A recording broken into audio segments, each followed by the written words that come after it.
এজন্যই তো মুহাম্মদুল্লাহ হাফিজ রাহিমাহুল্লাহ বাথরুমের ভিতরে ঢুকছেন, বাথরুমের ভিতরে বাথরুম হাজত শেষ কইরা আল্লাহর ওলি যখন বাথরুম থেকে বের হয়েছেন, খাদেম তাকায় দেখে আল্লাহর ওলির মুখ দিয়ে রক্ত ঝরে।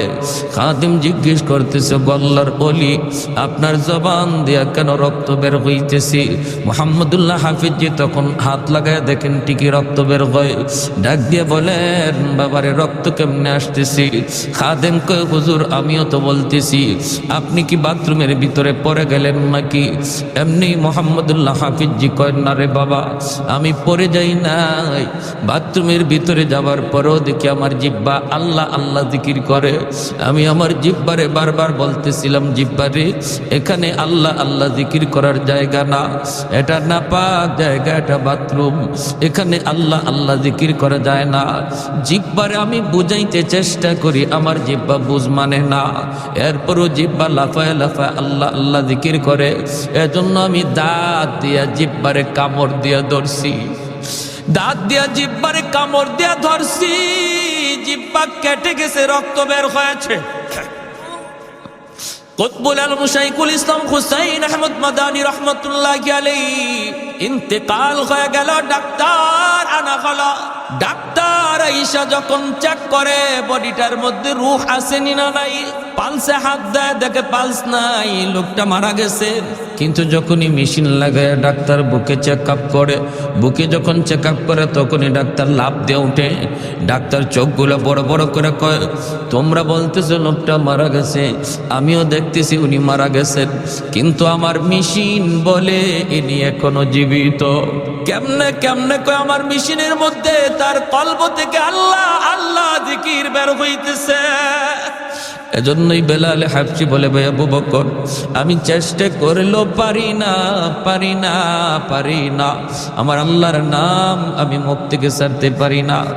আবু বকর সিদ্দিক চলে গেলেন মায়ের নবীর কাছে। যায় তিনি বলতেছেন, ইয়া রাসূলুল্লাহ, ওগো নবীজি, বেলালকে বেঈমানরা মেরে ফেলবে, উমাইয়া মেরে ফেলবে, হিংস্র যুবকগুলি বেলালকে মেরে ফেলবে। নবী গো, আপনি আমাকে অনুমতি দেন, আমি উমাইয়ার কাছ থেকে বেলালকে কিনে নিয়ে আসব। আল্লাহর নবী তখন বলেন, আবু বকর, বেলালকে তুমি যেই পয়সা দিয়ে কিনবা, এই পয়সার মধ্যে আমি নবীরও কিছু পয়সা নিয়ে যাও, যেন কিয়ামতের ময়দানে আমি আমার আল্লাহর সামনে বলতে পারি, মাবুদ তোমার বেলালকে কিনার মধ্যে শুধু আবু বকরের টাকা ছিল না, আমি নবীরও কিছু পয়সা ছিল।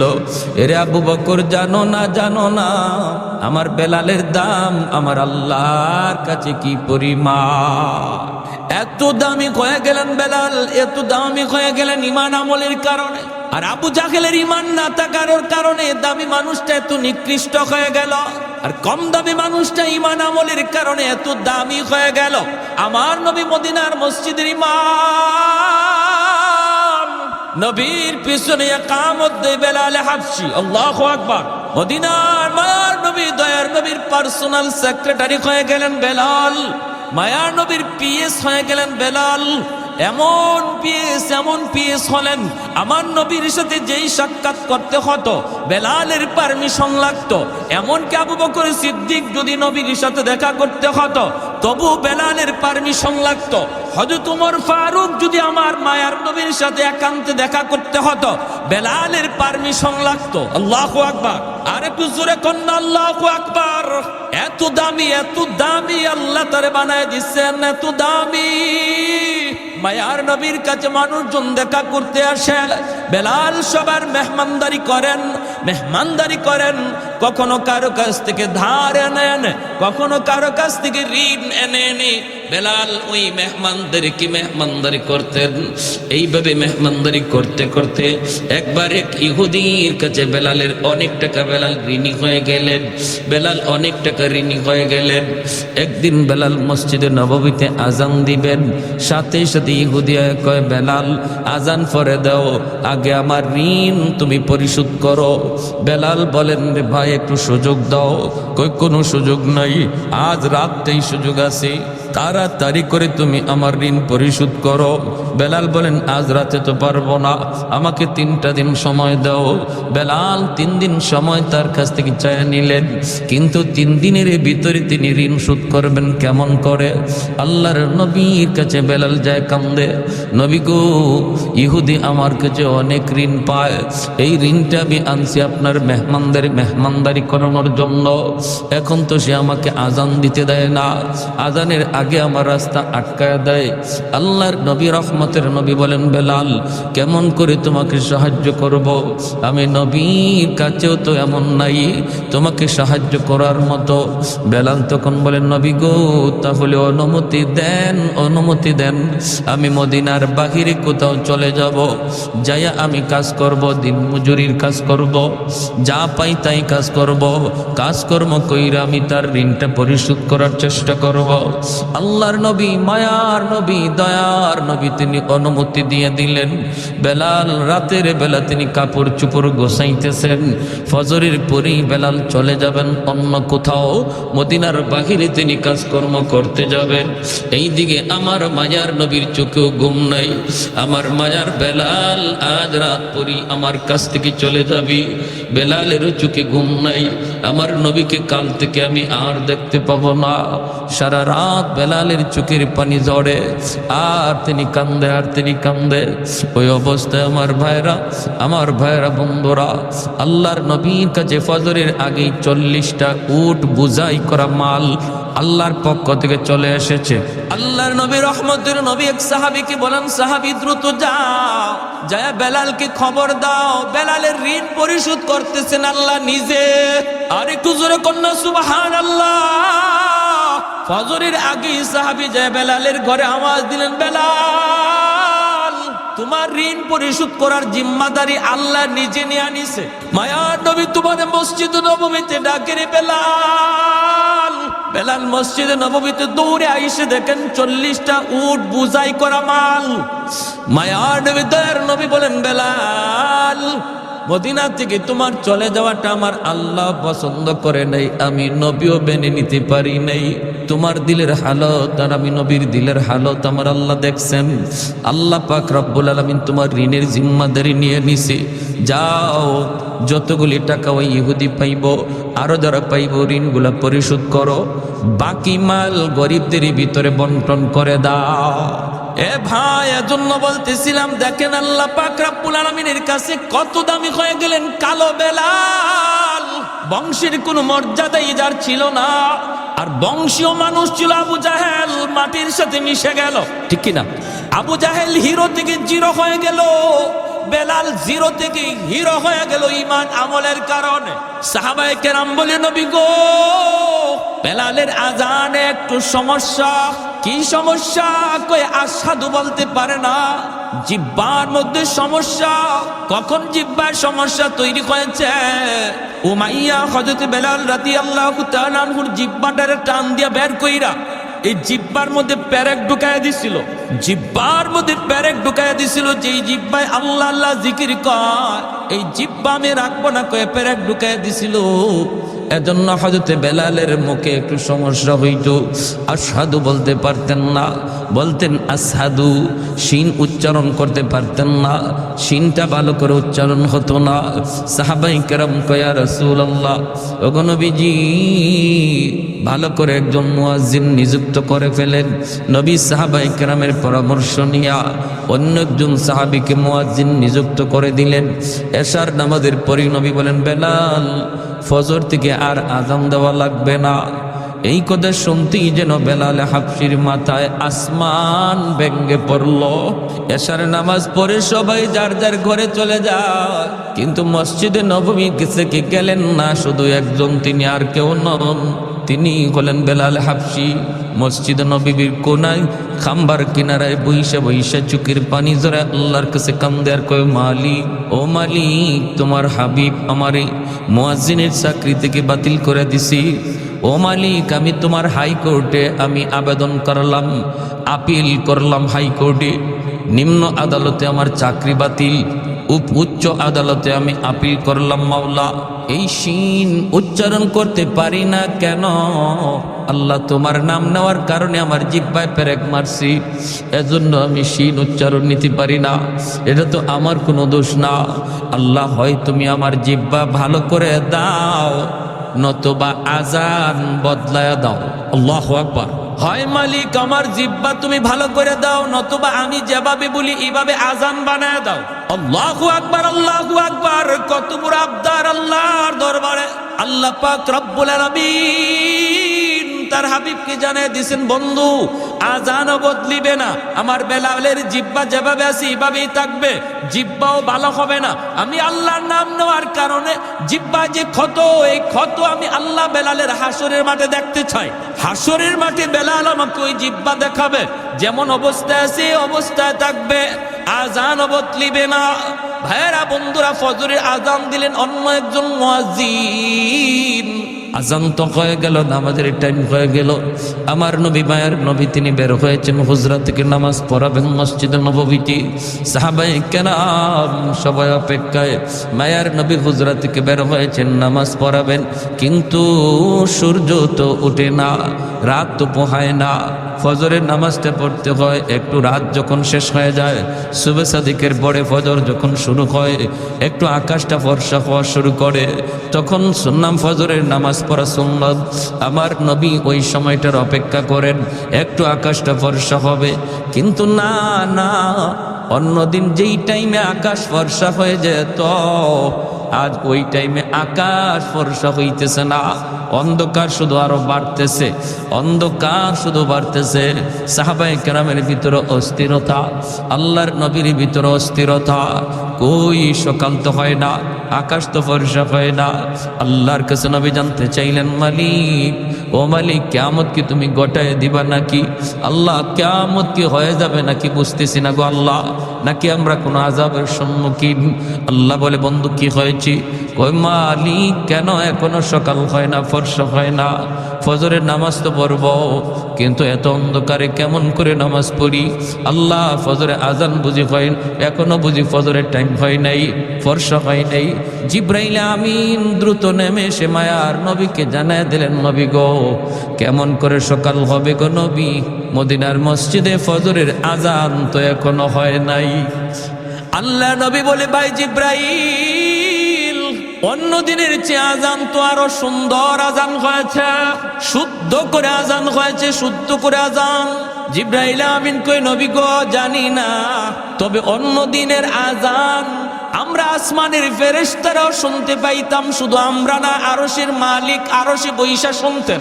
কিন্তু আজ ফজরে আজান আমরা আকাশের ফেরেশতারা শুনি নাই, আল্লাহ নিজেও শুনে নাই, এজন্যই রাত শেষ হইতেছে না।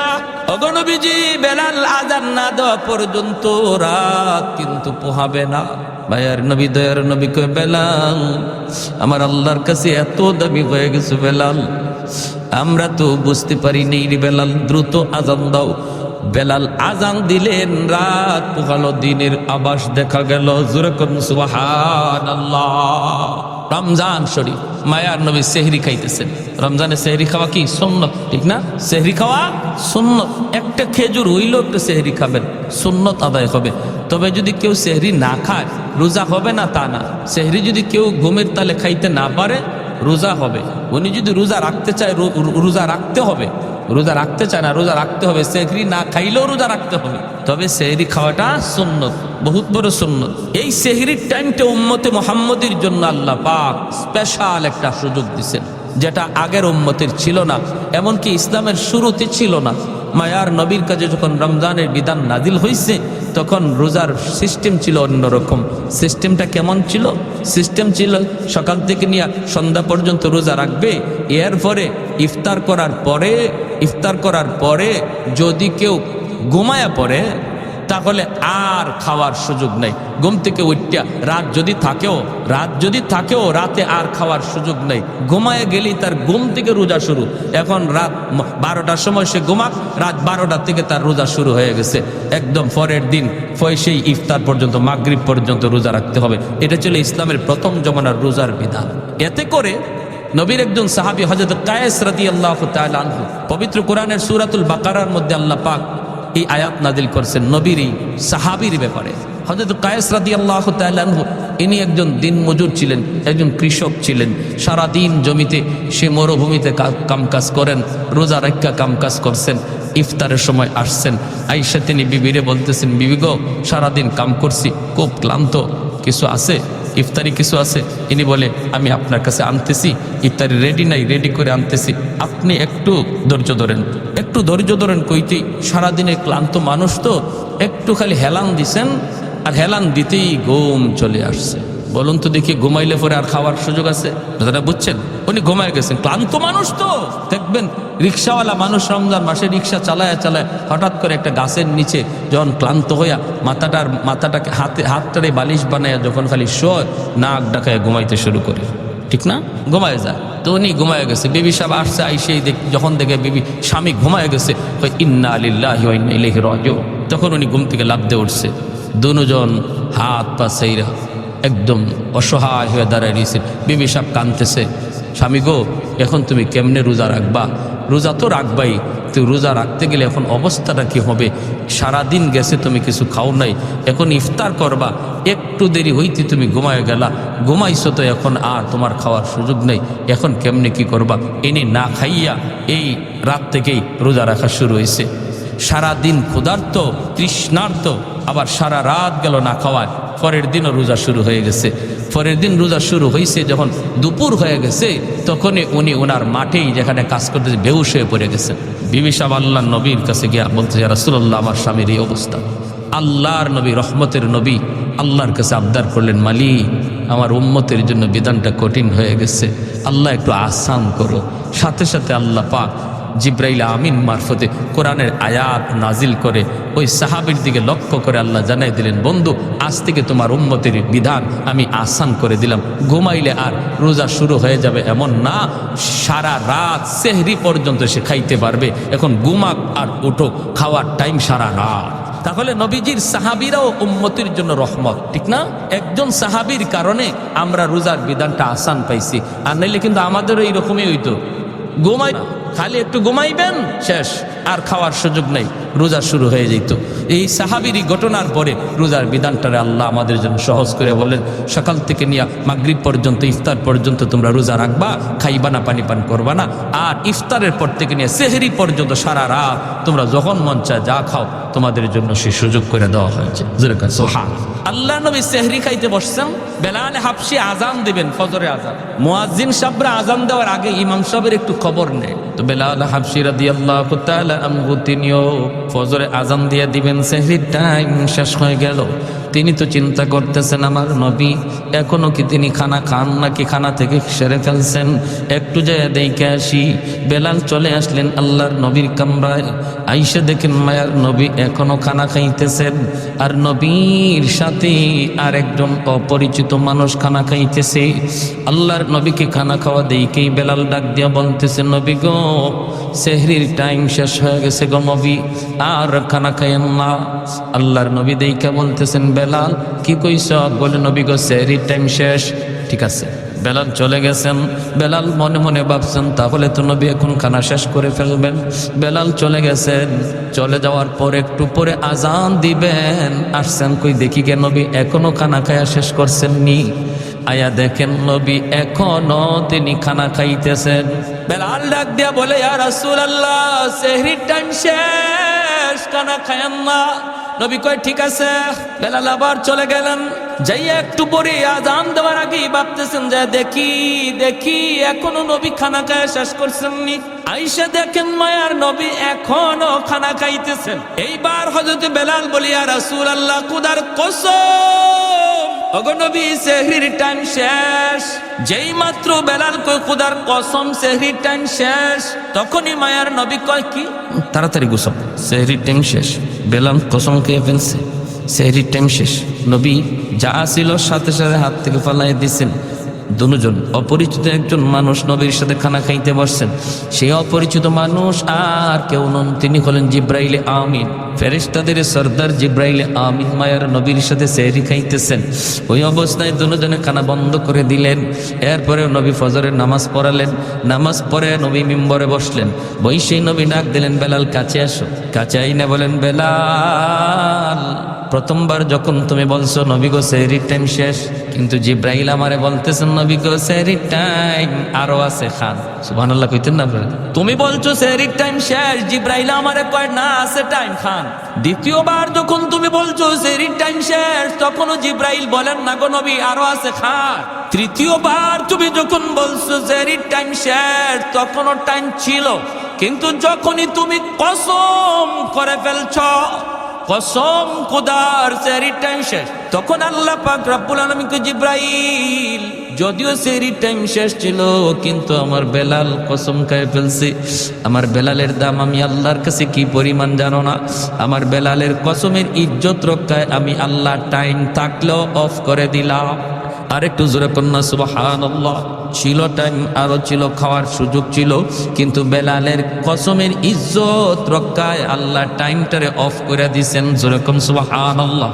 আহাদুন লাইসা কামিসলি সামাদুন লাইসা কাফাদলি লিমানিল মুলকু তুগু ই তো সাজাওয়ার খুদাই তো খুদা ওয়ান্দায়াবি নি তো খুদা ওয়ান্দায়াসারি تو خدا وند زمینی تو خدا وند سمائی تو رحیمی تو کریمی تو سمیعی تو بصیری تو معزی تو مذلی تو ملک العرش بجائی একটু জোরে করুন আল্লাহু আকবার। এজন্য বলি রে যুবক, যৌবন কালটা হলো আল্লাহর ওলি হওয়ার বয়স। বেলাল হাবশী যৌবনেই তিনি আল্লাহরে খুশি করে ফেলছেন। যৌবন কালেই তিনি জিরো থেকে হিরো হয়েছেন। যৌবন কালেই তিনি ছিলেন গোলাম, গোলাম থেকে মায়ার নবীর পার্সোনাল সেক্রেটারি হয়েছেন। যৌবন কালেই বেলাল মসজিদে নববীর মুয়াজ্জিন হয়েছেন। আল্লাহু আকবার জোরে কর। তোমার যৌবন কালটা হলো আল্লাহকে খুশি করার বয়স। কারণ যৌবনে যখন যুবক আল্লাহর গোলামি করে, যৌবনকালে যুবককে যখন মসজিদে পাওয়া যায়, একজন যুবককে যৌবনে যখন রোজা রাখতে দেখা যায়, যৌবনকালে যখন বাপ মার সেবা করতে পাওয়া যায়, যৌবনকালে যখন মুরব্বীদের শ্রদ্ধা করতে দেখা যায়, যৌবনকালে যখন আল্লাহর ভয় অন্তরে পাওয়া যায়, গান বাজনার আয়োজন করে না, করে তো করে ওয়াজ মাহফিলের আয়োজন করে, ওই যুবক যৌবনে ওলির খাতায় নাম উঠায় নেয়। লা ওয়ারাকাল কাফি, মায়ের নবী বলেন, যার গুনাহ করার সুযোগ ছিল, সামর্থ্য ছিল, এরপর আল্লাহর ভয়ে যে যুবক গুনাহ করে না, সুযোগ ছিল রাতের অন্ধকারে জিনা ব্যভিচার করার, সুযোগ ছিল দরজা বন্ধ কইরা খানা খাইয়া মানুষের সামনে রোজাদার সাজার, সুযোগ ছিল দরজা বন্ধ করে পানি পান কইরা মানুষের সামনে রোজাদার সাজার, এরপরও যেই যুবক যৌবনে আল্লাহরে ডরাইয়া মানুষের চোখে ফাঁকি দিলেও আল্লাহর চোখে ফাঁকি দেওয়া যায় না, এই বিশ্বাস অন্তরে নিয়ে যেই যুবক সর্বদা আল্লাহর ভয় অন্তরে রেখে চলছি, মায়ার নবী দয়ার নবী বলেন, ওই যুবকের কলিজার দিকে তাকাইয়া আল্লাহ পাক আসমান জমিন এখনো টিকায়া রাখছি, নতুবা জমিন প্রতিনিয়ত আল্লাহর কাছে আবদার করে, মালিক আর কত আমি গুনাহগারের পায়ের আওয়াজ শুনবো, আর কত আমি সুদখোরের পাঁচতলা বিল্ডিং এর লোড নিব, আর কত আমি ঘুষখোরের 10তলা বিল্ডিং এর লোড নিব। আলা কুল্লা ইয়াউমিন ওয়াল আরদু ইস্তাজিলু রাব্বাহু আবতালিউ ইবনা আদম ফি কারি, মালিক অনুমতি দাও, অনুমতি দাও, এই ফরিদপুরের গুনাহগারগুলির আমি জমিনের ভিতরে গিলে ফেলি, আমি সুদখোরের 5তলা বিল্ডিংটা গিলে ফেলি, তুরস্কের জমিন 5তলা 10তলা বিল্ডিং গিলে ফেলেছে, সিরিয়ার জমিন 50,000 মানুষ গিলে ফেলেছে। আল্লাহ পাক বলে হাদিসে কুদসি, আল্লাহ পাক বলে শুধু তুরস্ক আর সিরিয়ার জমিন নয়, বাংলার জমিন, ফরিদপুরের জমিন, সিলেটের জমিন, সর্বকালের সর্বযুগের সর্ব জায়গার জমিন আল্লাহর কাছে আবদার করে, মালিক আর কত আমি গুনাহগারের পায়ের আওয়াজ শুনবো, আসবিরু ইলা মাতা আসবিরু, ধৈর্য ধরব তো আর কতকাল ধৈর্য ধরব। আল্লাহ বলেন, ওয়াল বাহরা ইস্তাজিলু রাব্বাহু, সাগর মহাসাগর গুলো এমন প্রতিনিয়ত আবদার করে, ও মালিক আমি কক্সবাজার সমুদ্র সৈকত, ওই কক্সবাজার সমুদ্র সৈকতের পারে আইসা নাফরমান কত গুনাহ করে আমি সমুদ্র আর কত দেখব, আর কত আমি গুনাহগারের গুনাহ দেখব গো মালিক। আমার পারে আইসা তোমার কত গোলাম আমার দিকে তাকায় সুবহানাল্লাহর জিকির করে, তোমার কুদরত নিয়ে ভাবে, কিন্তু কত নাফরমান সাগরের পারে আইসা গুনার আয়োজন করে। ও মালিক, এই গুনাহগারগুলি জমিনে নাপাক করে ফেলেছে, আমাকে অনুমতি দাও আমি পানি নাপাক জমিন পাক বানায় দিই। আল্লাহ পাক রব্বুল আলামিন বলে চুপ কর, এ জমিন থাম থাম, আমি আল্লাহ দেখতেছি এই জমিনে কেমন অন্যায় হয়, আমি আল্লাহ দেখতেছি এই জমিনে কেমন অন্যায় হয়, কেমন অপরাধ হয়, কেমন গুনাহ হয়, কেমন জুলুম হয়। এরপরও আমি কেন ধরি না জানো নি? কারণ এই মানুষকে আমি আল্লাহ বড় আদর করে বানাইছি, এই মানুষকে আমি আল্লাহ বড় আদর করে বানাইছি। আসমান আল্লাহ বানাইছেন কুন ফায়াকুন বইলা, জমিন আল্লাহ বানাইছেন কুন ফায়াকুন বইলা, ফেরেশতা আল্লাহ বানাইছেন কুন ফায়াকুন বইলা, কিন্তু আমারে আপনারে আল্লাহ পাক কোন ফায়াকুন বইলা বানায় নাই। আমারে আপনারে যখন আল্লাহ বানাইছে, আল্লাহ বলে খালাকতু বিয়াদাইয়া, আমি আল্লাহ আমার নিজের হাত দিয়া বান্দা বান্দিরে বানাইছি।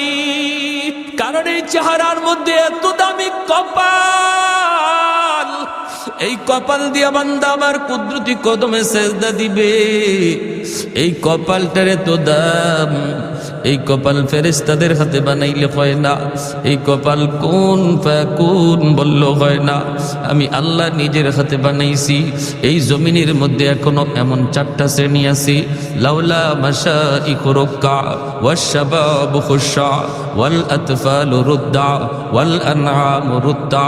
আল্লাহ বলে এখনো জমিনের ভিতরে এমন আমার কিছু বান্দা বান্দি আছে, চুল দাড়ি তার সাদা হয়ে গেছি, কোমরে তার ব্যথা, হাঁটুতে তার ব্যথা, আমি আল্লাহর কদমে সেজদা দিতে তার কষ্ট হয়, এরপর কষ্ট করে করে আমি আল্লাহকে সেজদা দেয়। তার সেজদার দিকে তাকাইলে জমিনের প্রতি আমি আল্লাহর মায়া লেগে যায়। ওয়াশ-শাবাবু খুশা, আল্লাহ বলে 2 নম্বর কোন জমিনে এমন কিছু যুবক যৌবনের পাগলামি করে না, গুনার আয়োজন করে না, নানা যৌবনে তার মাথায় টুপি পাওয়া যায়, যৌবনে তার মুখে দাড়ি দেখা যায়, যৌবনে তার মসজিদে পাওয়া যায়, যৌবনে তার রমজানে রোজা রাখতে দেখা যায়, যৌবনে মুরব্বিদের শ্রদ্ধা করতে পাওয়া যায়, যৌবনে আলেমদেরকে তাজিম করতে দেখা যায়। ওই যুবকের কলিজার দিকে যখন আমি আল্লাহ তাকাই, তখন এই গুনাহগার জমিনের প্রতি আমি আল্লাহর মায়া লেগে যায়। এজন্য বলি যুবক, যৌবন কালটারে অনেক মূল্যায়ন করো। যত আল্লাহর ওলি হইছেন এই জমিনে সবাই ওলি হইছেন যৌবনকালে, যৌবনকালেই সবাই অলির খাতায় নাম লেখাইছেন।